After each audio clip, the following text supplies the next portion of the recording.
अस्सलाम वालेकुम, मैं आपको टेक्निकल प्रोमैक्स यूट्यूब चैनल से कहता हूँ। आज की वीडियो में हम जानेंगे कि हम जो है एक वर्ड का इंग्लिश टू इंग्लिश मीनिंग कैसे कर सकते हैं। आज की वीडियो जाने पढ़ने से पहले मैंने आपसे गुजारिश है, अगर आप मेरे यूट्यूब चैनल पर यूट्यूब चैनल को सब्सक्राइब करें, अगर वीडियो चली तो वीडियो को लाइक करें, जल्दी। आज की वीडियो जाने में सबसे पहले आपने प्ले स्टोर ओपन कर लेना। प्ले स्टोर पर सर्च करना है इंग्लिश टू इंग्लिश डिक्शनरी। आपने जैसे ही सर्च करना है, यहाँ पे आपको ये दूसरे नंबर पे से आपने इंस्टॉल कर लेना है। ठीक है, उसके रिव्यू भी बहुत अच्छे हैं। ठीक है, जैसे आपने क्या कर लेना, ओपन कर लेना। ओपन करने के बाद आपके सामने इस तरह का इंटरफेयर ओपन हो जाएगा।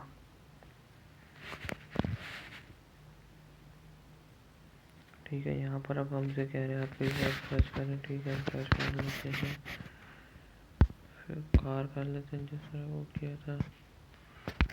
ठीक है, जैसे ही हमने कार सर्च की, इसके नाउन है फोर व्हीकल, ये देखिए आपको ये सारे डेफिनेशन बता रहे हैं। एंटीनम, ये सिनोनिम बता रहे हैं, मतलब ये आपको सब कुछ बता रहे हैं। ठीक है, इस तरह आप इसके सब कुछ फाइंड कर सकते हैं। मैं इस तरह कुछ और भी फाइंड करके बता देता हूँ। कार बैटरी जिस तरह भी मैंने की, इसके भी आगे इस तरह आप सब कुछ कर सकते हैं।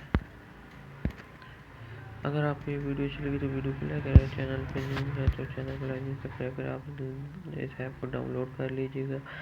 इस वीडियो में इतना ही, नेक्स्ट वीडियो में मिलते हैं, तब तक के लिए खुदा हाफिज़।